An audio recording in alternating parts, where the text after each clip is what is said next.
This is the Berman Method podcast featuring Dr. Jake Berman and physician assistant Jenny Berman. We are here to treat problems and not symptoms.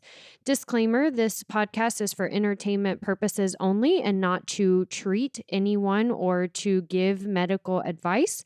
If you are interested in any information that we are giving and would like to use this for yourself, we recommend that you contact your primary care physician or reach out to us and ask us questions about yourself specifically. Enjoy. And we are rolling on the Berman Method podcast. How was that octave? Was it a good one? Yeah, I think it's consistent with every week. Oh my goodness. So it's perfect. It was like the voice of an angel. Yeah, I guess. Good morning, everybody. The Berman Method podcast, focused on treating problems and not symptoms. Dr. Jake Berman here, my lovely co-hostesses. Jenny Berman, physician assistant, and Walker Ryan Berman sitting with us this morning. He's going to cooperate. I just know he's going to cooperate. We'll see. He's being a little antsy at the moment. He'll be 6 weeks. Yep. At the time of that we're recording this, he'll be 6 weeks tomorrow. Yeah. So awesome. And he is doing his job perfectly, sleeping most of the day and not most of the night. I would not complain about his sleeping for the most part. There are nights that we don't sleep, but there are more good nights than bad.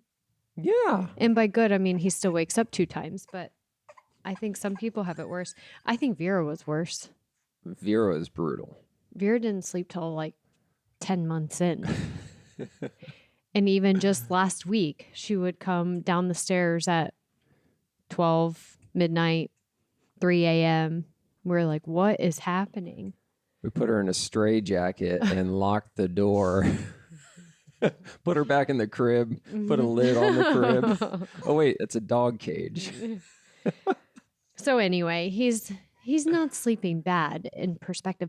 And, I've been thinking about this a lot lately and posting it on my social media a lot lately, that it's all about your own perspective. Whatever is happening is about your own perspective, how you're seeing it. Yes.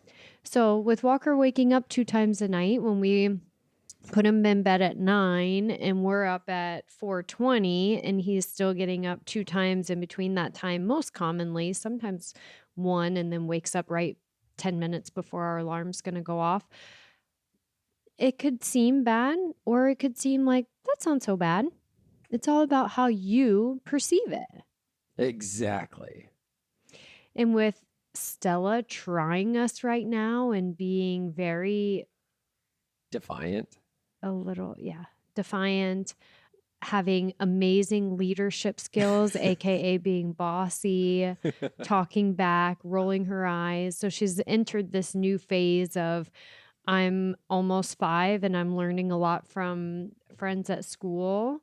And when I ask her, where did she learn some of these things? She'll tell me straight up who taught her at school these things.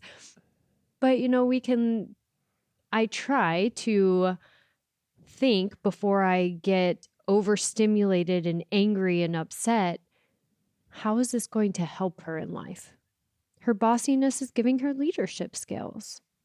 Her challenging us on when we say no, not to do something, and she's challenging us, she's curious and figuring things out for herself. It's frustrating for us. Yeah, that's like me. I don't like rules. I'm a very big advocate of questioning every single rule, especially the dumb ones, because the vast majority of rules are made for that one asshole that did something wrong.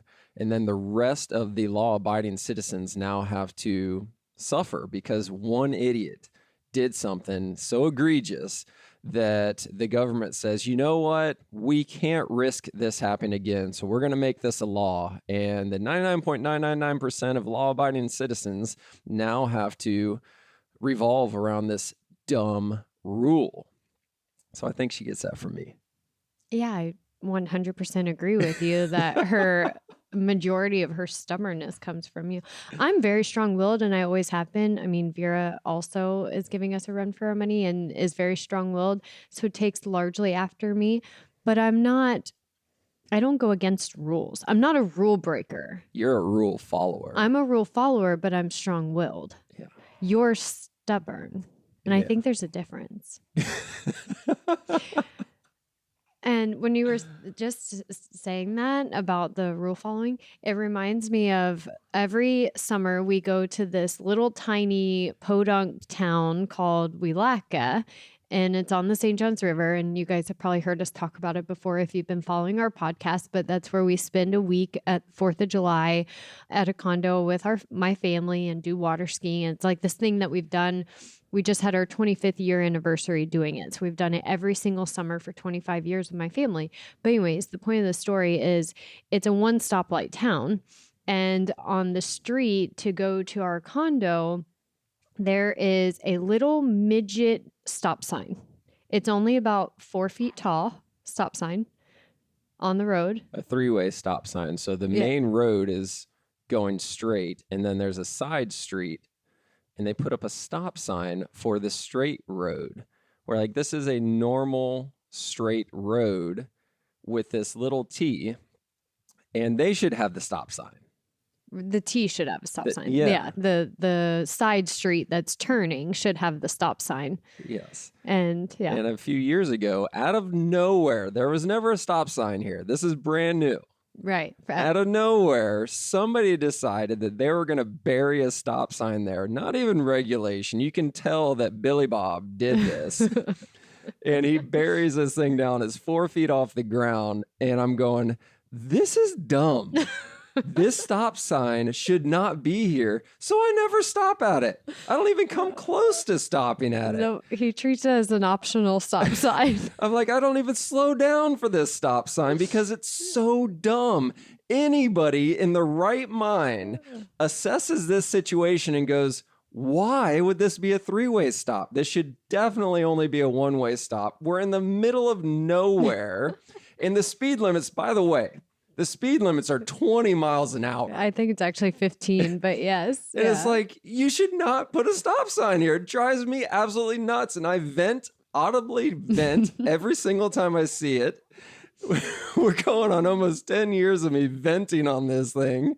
They finally just this past year raised it to normal height. Now it's a normal height stop sign. So now you might have to actually comply. But you still didn't comply. No. He's still breaking the rules. Absolutely so that just reminds me of that perfect example of this stop sign in Jake's mind is optional. It is. So wait a minute. We're 7 minutes in this we thing. Need to really we talk get about back something to this. So real. David against Goliath. We're going against Goliath being the corporate medical system. We don't believe that big pharma, the insurance companies have your best interests in mind. They will choose profits over patient outcomes every single time.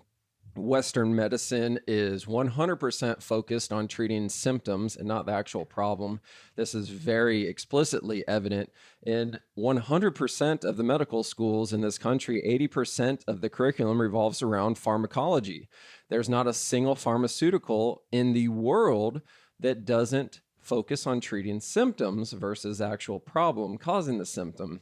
So it just goes on and on and on. And here we are in the new year, and you have been getting a ton of questions on your socials about macronutrients and calories. And then a couple more specific questions specifically about macros with exercising and what kind of macros we should be focused on with our exercising, or even before we go exercise. If we're a morning exerciser, what should we be eating before we go?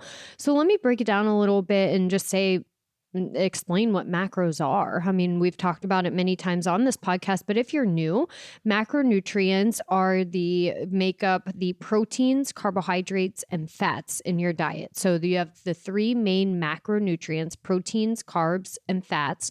And then we have micronutrients, which is where you're going to get your fiber and your sugars and your certain vitamins and amino acids and things like that. But focusing more on proteins, carbs, and fats. And actually the question question that I've been getting very consistently the last couple of weeks, I got it from several different people the last couple of weeks with the start of the new year, is how many calories do I eat? They're asking me, how many calories am I eating based on my activity level? And I think, what stimulates the question is the turnaround that I've had postpartum with being able to get back into my exercise and getting back into some of my normal clothing postpartum is, well, how many calories are you eating to be able to do that?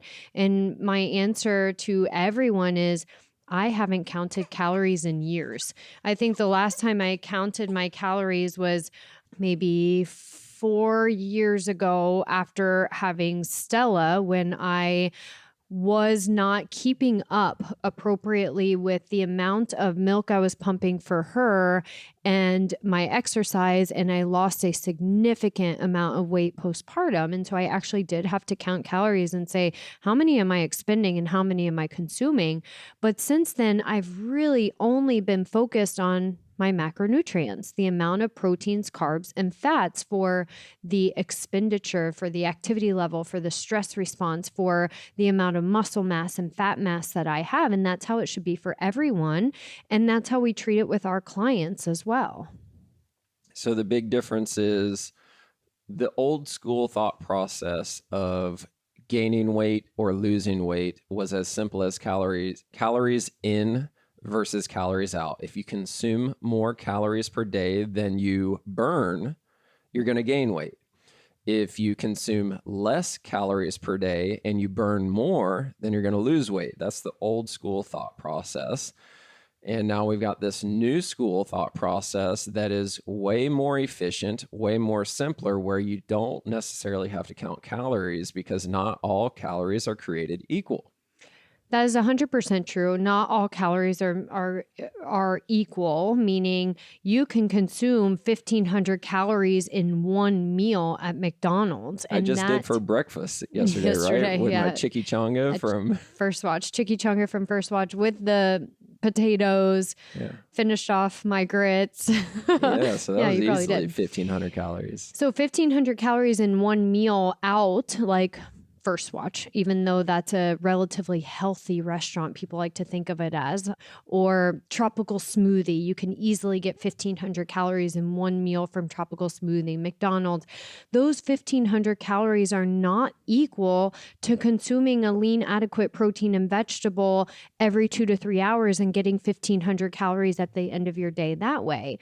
So for one, calories are not made equal with the amount of proteins, carbs, and fats that are in the calories. But secondly, you're right that you have to burn more than you consume to lose weight. However, depending what your fitness goals are, you may not want to be in a calorie deficit. If we're trying to gain lean muscle mass and lean out, meaning burn fat, gain muscle, we don't particularly want to be in a calorie deficit. So that's where understanding macronutrients, proteins, carbs, and fats for your body is significantly important. The amount of protein your body needs depends on your insulin level, meaning the hormone released from your pancreas to help stabilize your blood sugar level and respond to blood sugar levels. Depending on your hemoglobin A1C, which is that average of your blood sugar over 90 days, your activity level, the amount of exercise you're doing, the type of exercise you're doing. Are you a cardiovascular exerciser, meaning running, rowing, biking, swimming, or are you a weightlifter? Are you a combination of both?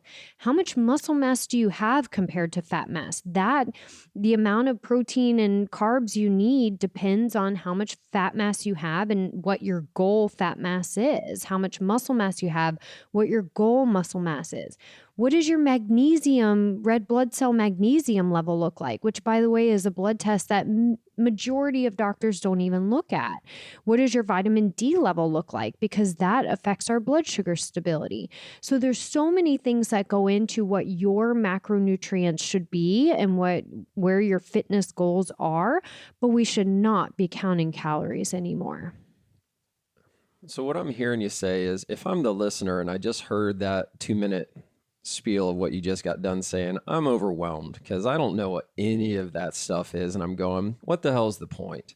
If it's that complicated, what's the point? I'm not even going to exercise at all. And it's not. You shouldn't think of it that way.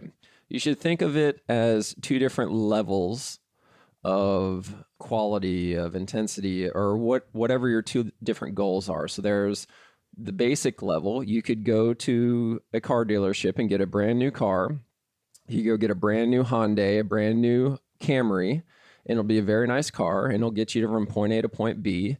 However, it will be in slight comparison to if you go to a Maserati dealership or a Bentley dealership or some high-end dealerships. I know I always talk about cars, and I don't know anything about cars, but I do know that there is a giant price gap between buying a Hyundai or a Camry and a Maserati. There has to be. There's got to be like $100,000 price gap. And it's not necessarily just the name brand, it's the performance that you'll get from the vehicle in return.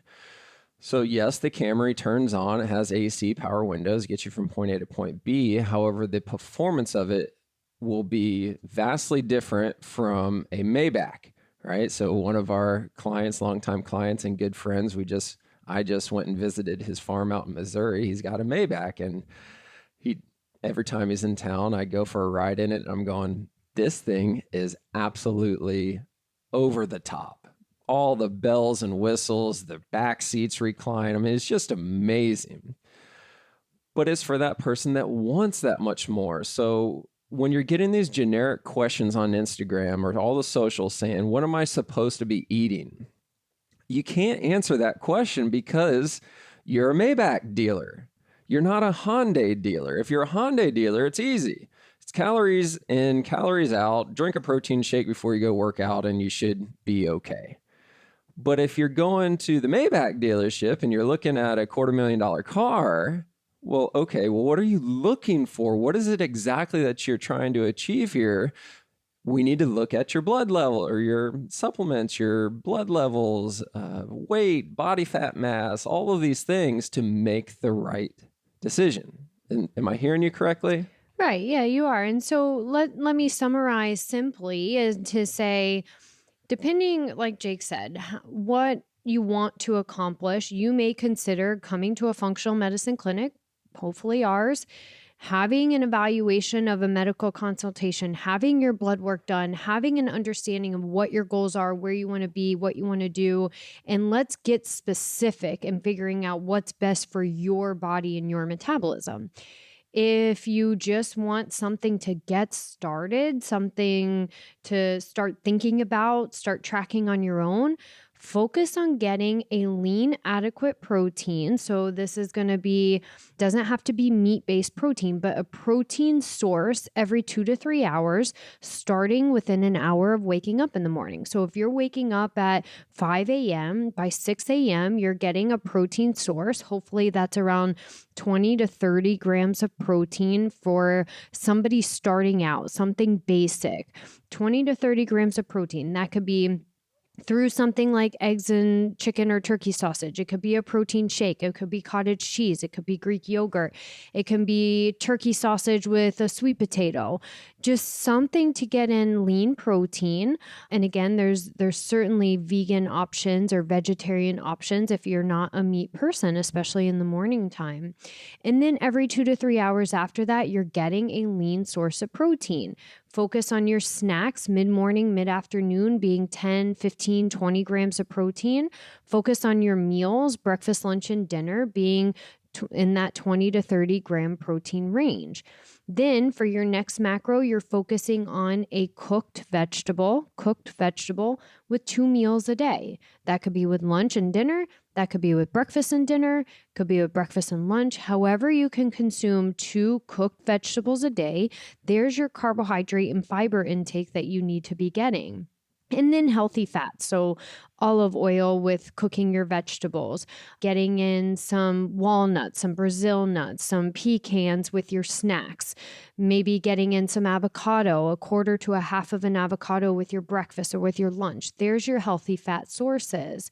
So generally speaking, we're getting about 2 grams per kilogram. So depending on what your weight is, divide it by 2.2 to figure out how many kilograms you weigh, and focus on getting 2 grams of protein per kilogram of your weight, and have that be your starting point. It may be too much for you, may be too little for you, but that's where that Maybach dealership determines that. But at least it's a starting point. Love it. Love it. Love it. Love it.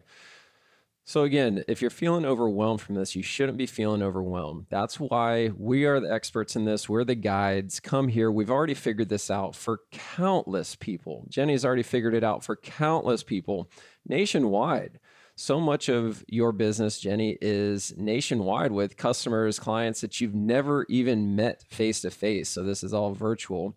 But it really does come down to how specific do you want to get? How much smarter, not harder, do you want to work? Working out's not easy. It's not fun. Right. I do not enjoy when the alarm goes off. The first 5 minutes of my day are an absolute battle every single day, especially now that we've got a newborn in the house again, and we're not getting straight sleep through the night. We're getting interrupted, broken sleep. The first 5 minutes of my day are an absolute battle. So if I'm going to the gym and I don't really know what I'm going to the gym for, if I don't really know with 100% certainty that what I'm consuming food-wise is going to help me get the results that I'm looking for, it would be so easy to not get out of bed at 4:20 in the morning. It would be so easy to hit that snooze button and just say, screw it. I'll work out tomorrow, or I'll skip it. I'll make it up some other day, and you never do make it up. But when you know what the plan is, if you know what the map is, and you get weekly accountability and check-ins to see the numbers changing, it makes it so much easier to get your ass up out of bed and go to the gym. Makes it so much easier to do the hard work because you see the results. You know that you're on the right path versus guessing that you're on the right path. Yeah. And, you always hear 80% of your physique, your fitness level, your weight, your goal, whatever, 80% comes from the kitchen. And I kind of argue a little bit more than that. I think 90% really comes from our food intake, our water intake, the amount of inflammatory foods we're getting. So meaning that the types of foods, your gut health, 90% is going to come from what you have control over putting in your mouth, whereas the other 10% then comes from the exercise and the sleep component. So the exercise is important, but really ultimately you could kill yourself in the gym, but you can't outrun your fork. You can't outrun your gut health. So you have to identify your macros, your gut health to be able to see the results. The other big question I've been getting on social media is, what do you eat before you work out? And so I think that's something we should talk about on the next episode is, if you're a morning workout person or an afternoon workout person, what are you consuming before you work out, and what are you consuming after you work out to see real benefit? I love it. Let's try to remember to talk about that next time. However, you just brought up, let's end with what you just said. You can't outrun your fork. The saying that I say all the time is you'll never outwork a bad diet. Here's the brutal reality of it. One chocolate chip cookie on average is 100 calories. One beer on average is 100 to 140 calories. Right.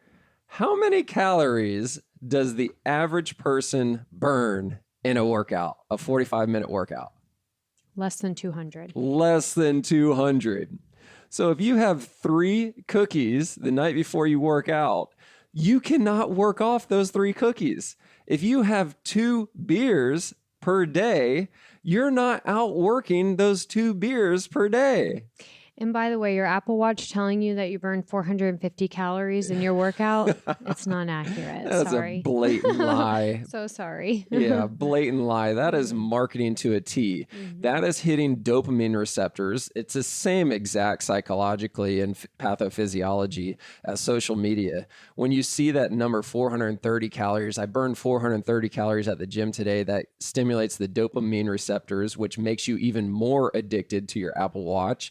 So make sure that you know what's happening there. You did not do that. How intense would a workout have to be to burn 450 calories?